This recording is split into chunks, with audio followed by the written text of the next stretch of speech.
What is up, NFL fans? Welcome back to another episode of the NFL Whip Round. I'm Jeff Hartman, joined by Coach KT Smith as we dive into the NFL news. Remember, if you're watching this on our Fans First Sports Network YouTube channel, subscribe to the channel. Costs you nothing. Like the video. We do appreciate the support. And if you're listening in Apple Podcast, Spotify form, subscribe, follow again. Totally free. You get all of our content. We're unveiling our whole new lineup this week, and it's going to be even more after week one. So make sure you check us out, FFSN NFL, wherever you get your podcasts.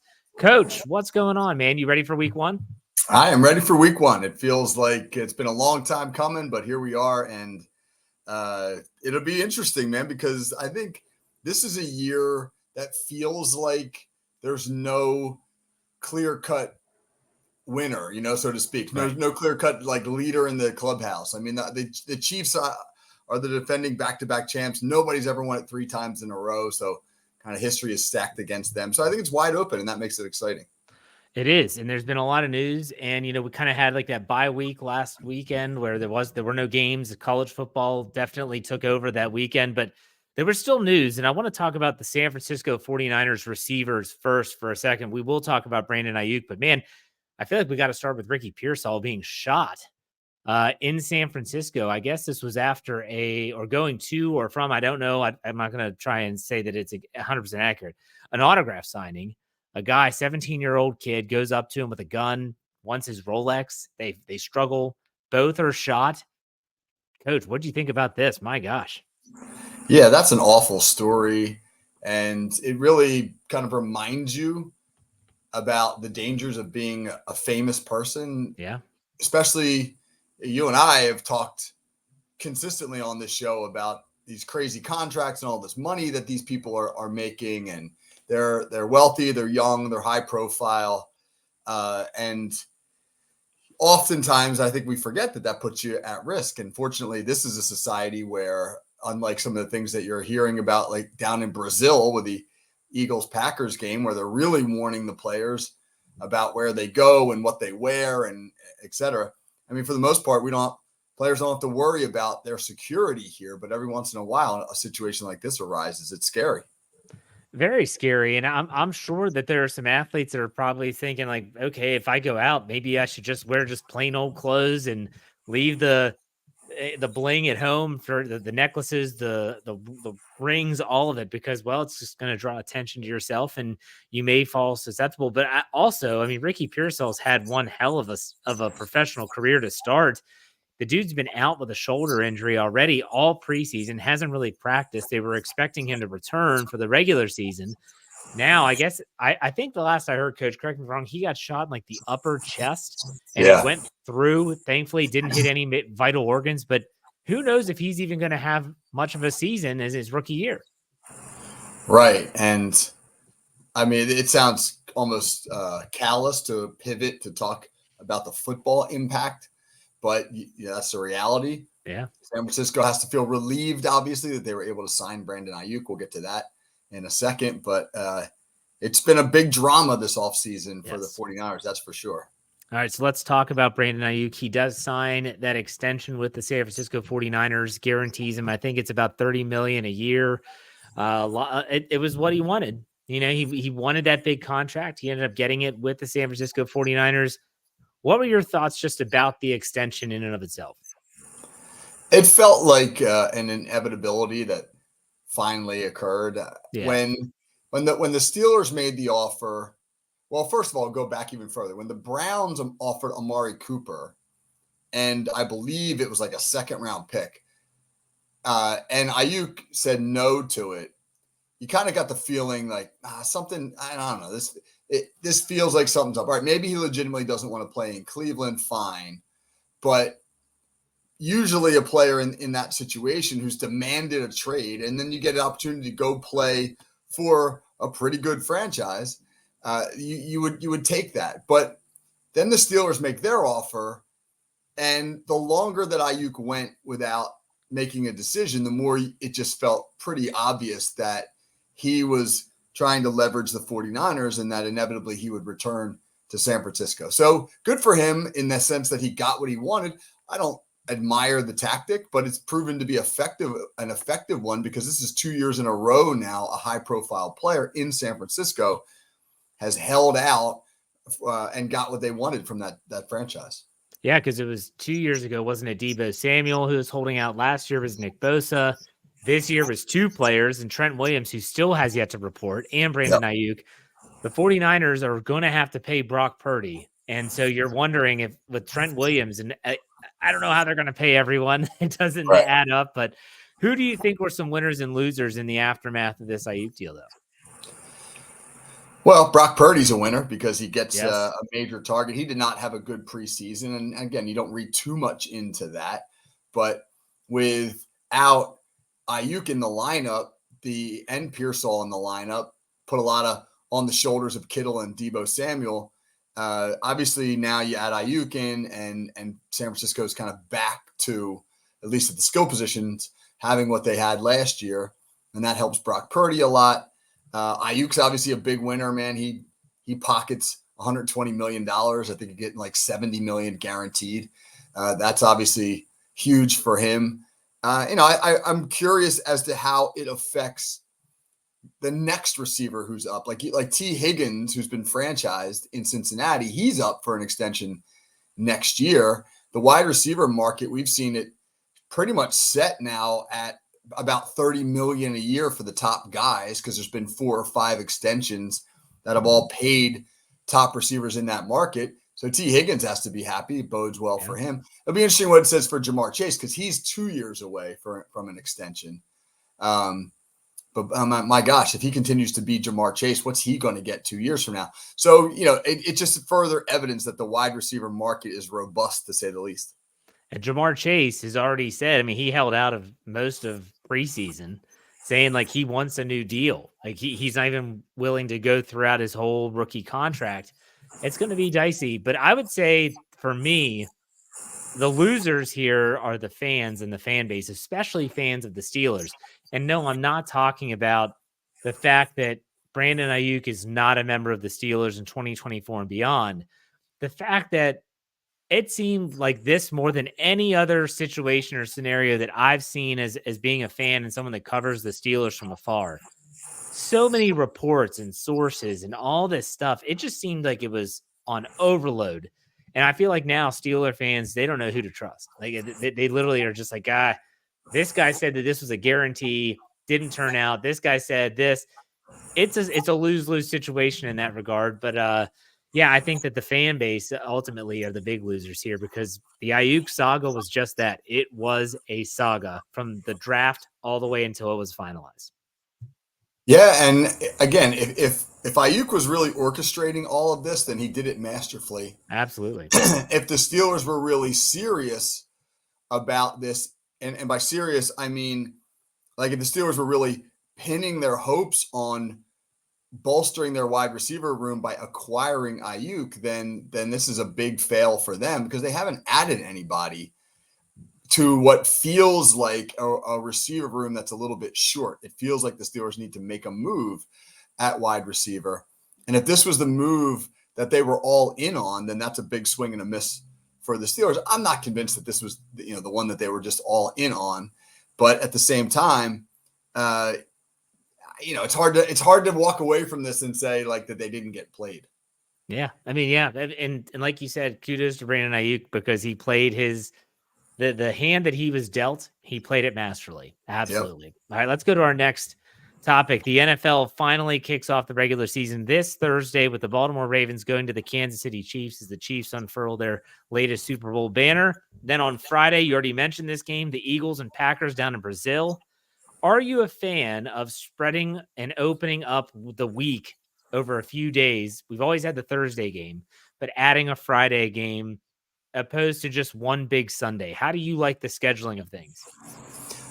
Honestly, maybe this is like a little bit of a romanticism, but I just remember back to being a kid, and the opening Sunday of the NFL season was really special. And not even just as a kid, when I was like in my 20s and the NFL network didn't exist, and you didn't have Sunday Ticket and all this access.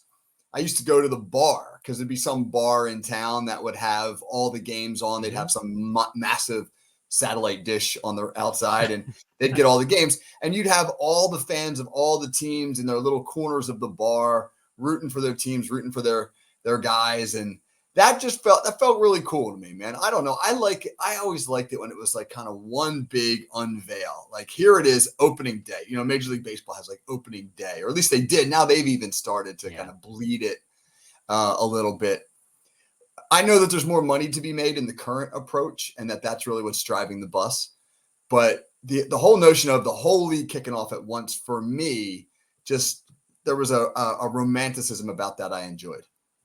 I get that. I will say this. I'm fine with the marquee matchups as long as they are marquee matchups. Like, don't throw a Panthers Patriots on a Friday of week 1. No one wants to see that game. Like, that shouldn't be a marquee matchup. That should just be another 1:00 game on the slate on Sunday. I'm fine with them doing that. But I wanted to ask you, as a high school football coach, I always thought that the NFL, there was an unwritten rule that they were just not going to touch Friday night. Friday night is high school football night. And that's pretty much standard across the United States of America. And here they are for the first time. I think, is this the first Friday night NFL game of recent memory? I can't remember another Friday night game.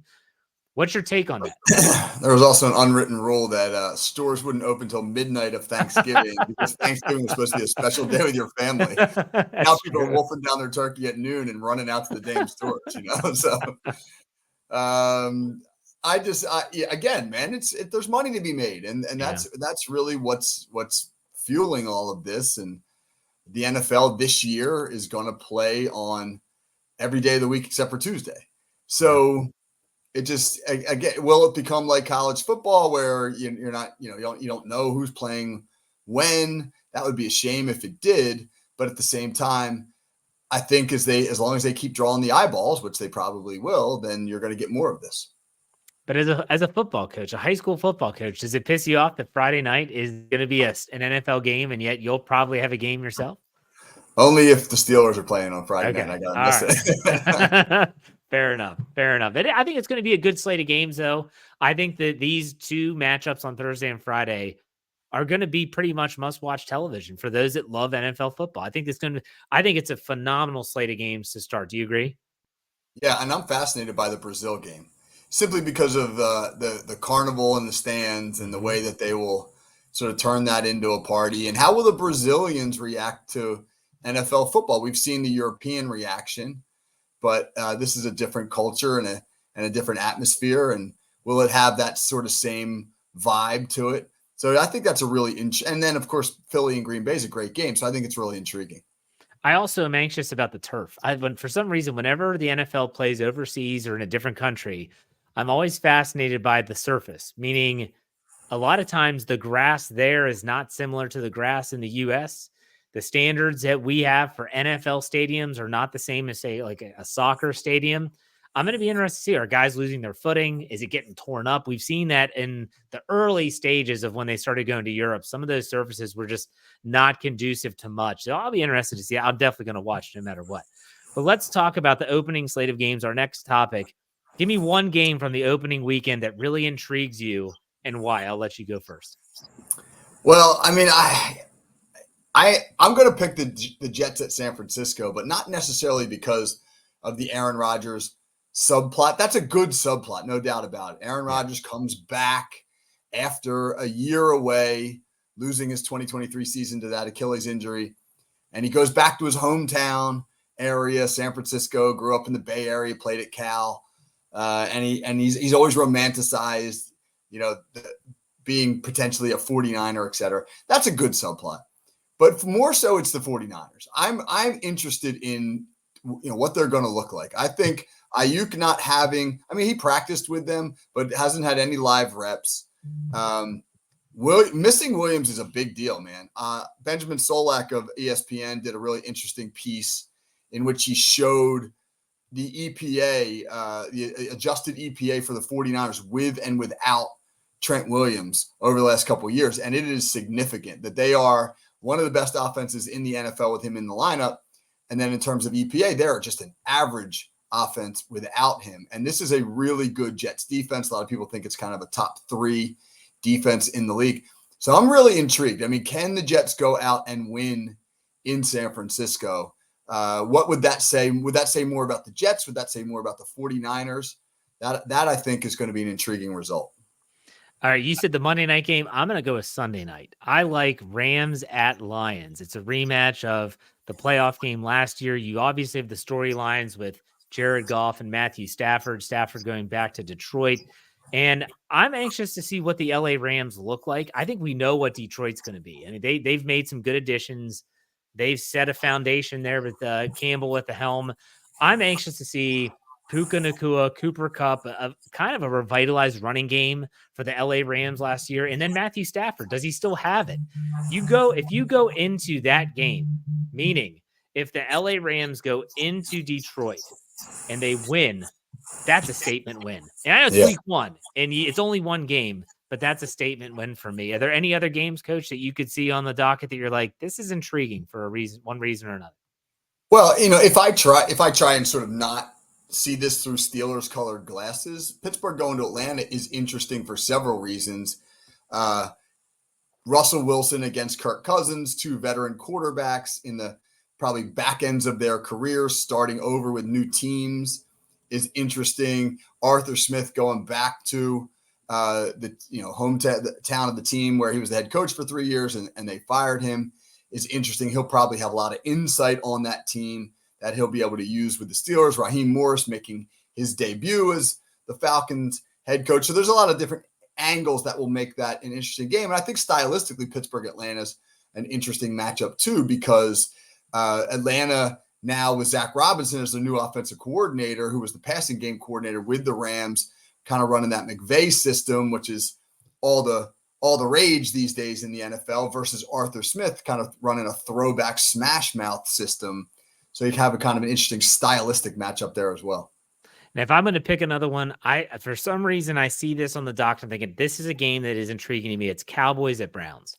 Yeah. So you have the Cleveland Browns, Deshaun Watson, who hasn't participated in the preseason. Everyone's wondering about his shoulder. There's still issues there for whatever reason. Who knows?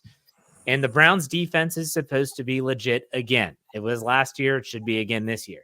Then you have the Cowboys. They just paid CeeDee Lamb a lot of money. Dak Prescott's future's hanging in the balance currently. And their offense, they did not make a lot of moves this offseason, but they think their team is pretty much set. So what statement is made in this game?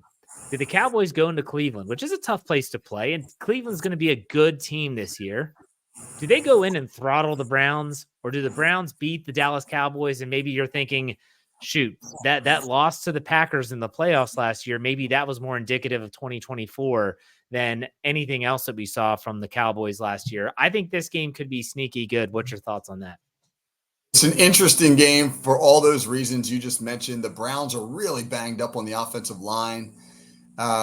If the Browns win that football game, that would be very discouraging, I think, for Dallas, given that they've had all offseason to prepare for it, and they're getting Cleveland with a patchwork offensive line, a rusty Deshaun Watson, no Nick Chubb.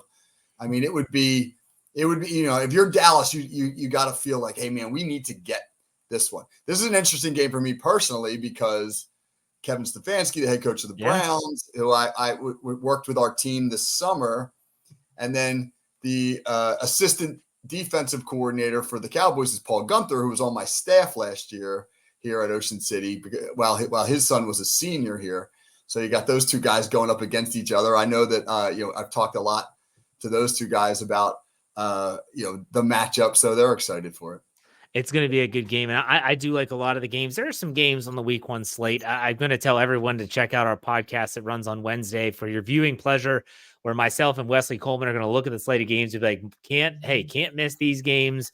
And then also there's games where you just don't want to watch unless you're being paid to watch them. So we'll decipher those games. Now let's go to our next topic though. We've talked a lot on this show all offseason about the rookie quarterback class, and 3 of them will make their debuts Sunday as starters. Caleb Williams and the Bears host the Tennessee Titans. Jaden Daniels and the Commanders are going to go to the Tampa Bay Buccaneers, and Bo Nix and the Broncos are going to travel to the Seattle Seahawks. Which of those quarterbacks do you think will have the best opening weekend? Yeah. Well, I'm going to go with Caleb Williams, but I'm going to tell you why why I'm not going to go with the other two real quick. Bo Nix has got a tough go of it. Going up to Seattle, which is a notoriously difficult place to play. That crowd will be amped up and loud as they always are. And now he gets Mike McDaniel, the former Ravens defensive coordinator, in his debut as the head coach in Seattle. And we know what he's capable of doing from a defensive standpoint. I think they'll have a great game plan in a hostile environment. That's going to be a tough one for Bo Nix. And I don't know, Tampa's not nearly as tough of an environment to play in, but I think that Bucs defense is pretty good, and Jaden Daniels is going to have a tough defense to navigate. So you look at Caleb Williams. He's at home. He's got a lot of really good weapons. They're facing a Tennessee team with another new head coach, Brian Schottenheimer, who's an offensive-minded guy. I don't know really how much Tennessee's got on the defensive side of the ball. That feels like a pretty good situation. If you're Caleb Williams and you could have scripted your week one venue and opponent, et cetera, I mean, this is favorable. This is not a bad draw at all. So I think Caleb Williams has the best scenario, and it will probably lead to the best outcome. I agree with that as being the best outcome, but I could also see all these rookie quarterbacks starting as a combined 0-3. Do you think that's that? I don't look at these games. I mean, at Tennessee, like you said, that's probably the best chance for one of these guys to win. I don't like Jaden Daniels starting in Tampa Bay, and I don't like Bo Nix going to Seattle either. Right. And so I could see a reasonable scenario where these quarterbacks are all 0-1, a combined 0-3. Do you think that is something you would predict? I mean, I kind of feel as though the Bears have the edge on Tennessee, predominantly because while we're all unsure about Caleb Williams, I am not sold on Will Levis. And I wonder if Will Levis is really the answer there. How long before perhaps we see Mason Rudolph as the quarterback in Tennessee, So I think maybe the Bears, I mean, I wouldn't bet money on the Bears to win, but I wouldn't bet money on them to lose either. That's a game I'd leave alone. Yeah, you're not touching that one. I get that. No, absolutely. No. All right, let's go to our last one. There's a bunch of different ways we can go with this last topic. A fearless prediction for the weekend. It could be a game pick, a player who does extremely well that maybe no one's expecting. Has to be fearless, though, so no stating the obvious. So, Coach, I'm not Pez, so I'm not going to state the obvious. So what do you think about what's your fearless prediction? Oh, you're going to love this one. This is based in absolutely zero rationale. I'm going to actually read you some statistics. All right, ready? The Bills have won 10 of their last 11 home games against NFC opponents. The Cardinals have lost 7 of their last 8 games against AFC opponents. The Bills have covered the spread in 10 of their last September games against NFC opponents. And the Cardinals have failed to cover the spread in their last 6 games against AFC East opponents, which means, of course, that when Arizona travels to Buffalo on Sunday, the Cardinals are winning, Jeff. The Cardinals are going to win. It's funny. You ever just get a feeling about something, right? You get a feel like you're just like, I don't know. I mean, I looked at all the games and I thought Arizona could go to Buffalo and win. It's a Bills roster that feels like it's in transition. And while, Josh Allen could certainly go off, but there's a lot of excitement in Arizona, man. Kyler Murray, every once in a while, turns out one of those games where you're like, wow, Kyler Murray. And he's got Marvin Harrison with him now and some good running backs. And, they stink on defense, and so Allen could shred them. But we saw Josh Allen a couple of years ago in the season opener be horrible against the Steelers. So, I don't know. That's my gut pick as a surprise prediction. Hey, that's exactly what we're trying. We're trying to think outside the box here. We're not giving you I got a couple here. One of mine is that, everyone's on the Houston Texans bandwagon. They say that the Texans are going to be the next great team in the AFC, the next competition for Patrick Mahomes and the Chiefs. I think they go to Indianapolis and lose in week 1. I think Anthony Richardson is dynamic enough. I think they have some playmakers on that team. I think they're going to get back to running the football. Jonathan Taylor, all those pieces are kind of all back together, which we didn't see that a lot last year. Not that the Texans won't be good, and I think they'll be fine, but I could see them stumbling out of the gate. Maybe they're drinking their own Kool-Aid and they think, this is it. I'm going to be fine. And then you go out and you lose a divisional game on the road. I'm going to go there. Is there, you can talk about that if you'd like. What do you think about that pick? Oh yeah. Week 1 division games on the road. Doesn't matter who the opponents are, that's a tough ask. Yeah. And no, I wouldn't be shocked by that. I'm a little wary of Richardson just because he hasn't really put much together yet. And CJ Stroud is certainly more established. But yeah, man, there's a recipe for that, right? Indy runs the ball really well, controls time of possession, doesn't turn it over. Maybe the Texans make a mistake or two here and there. You could definitely see that upset. All right. Do you have any other ones? Because I got another one too. Oh, no, that was my big one. Okay. I put all my chips on the Cardinals. Said nobody ever, whatever. my fearless prediction number 2 is take both underdogs in the Thursday, Friday matchups here. So the underdogs would be the Ravens on the road getting 3, and then the Packers in Brazil getting 3. I say if you want a fearless prediction, go with the underdogs, maybe not to win straight up, but to win getting the points. And we'll see if those spreads change. But as of this being recorded, both the Eagles and Chiefs are giving 3 points. I say take those points and take that, because honestly, the fearless prediction is not a fearless prediction. I could see Ravens going into Arrowhead and winning. Yeah, and I know you're not high on the Eagles, so that doesn't surprise me that you're taking Green Bay there. No, not at all. I could see also another team stumbling out of the gate is the Miami Dolphins against the Jacksonville Jaguars. It's in Miami, but the Jags are in Jacksonville. It's not like the heat's going to matter for them. They're used to it. We'll see. I love that segment. That was a good one. The fearless predictions. All right, let's finish this up, Coach, with a player profile. You want to talk about Mercedes Lewis, the tight end, and I think he's with the Bears now. I feel like he's played with every NFL team. He, believe it or not, he's only been on 3 teams in his whole career. Really? Yep, he was with. Can you name them? Let's quiz you. Can you name? He was with the Saints. Obviously the Bears. Was he with the Saints for a time? He was not with the Saints. The Bears? He was with. No, he's with the Bears now. Oh, yeah. Mercedes Lewis was a Jag, wasn't he? Yep. I can't think. Tennessee. About 10 years in Jacksonville, and then about 7 years in Green Bay. And he's now starting year 2 in Chicago. So Mercedes Lewis, we are profiling him because, other than Aaron Rodgers, he is the only player in the NFL age 40 or above to make an NFL roster this year. Wow. Jason Peters did not make an NFL roster. He was the oldest player in the league last year. So Mercedes Lewis is the only, I guess, non-quarterback over the age of 40 in the NFL. And if you look at his resume, so to speak, his career, this is his 19th year in the league. He's never put up any great numbers, but he's been a solid contributor just about everywhere he's been, other than maybe the last couple of years where he's sort of fallen off because of his age and been more of like a third tight end. But he's like one of those guys that just had this quietly excellent NFL career. He's not going to make the Hall of Fame. He's probably not going to be inducted into anybody's Ring of Honor. But when you look back on it, you'll be like, man, that dude played like 20 years in the NFL. And how good do you have to be to play 20 years in the NFL? It really is a tribute to a guy who doesn't get a ton of press, but just has been quietly solid for a long, long time.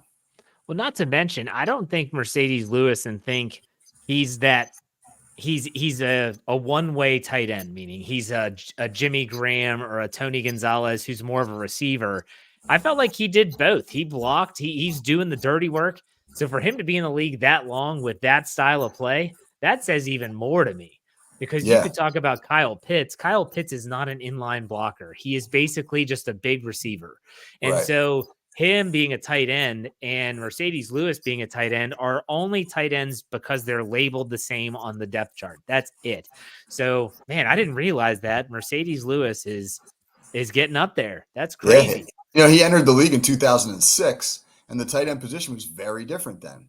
It was much more blocking oriented. And throughout his career, you have definitely seen it evolve to the point now that where most teams have 2 different types of tight ends. You've got your move tight end or your hybrid guy, the Pitts, like you mentioned, and then you've got more your traditional blocker. And probably because he can command both roles, that's been a factor of his longevity.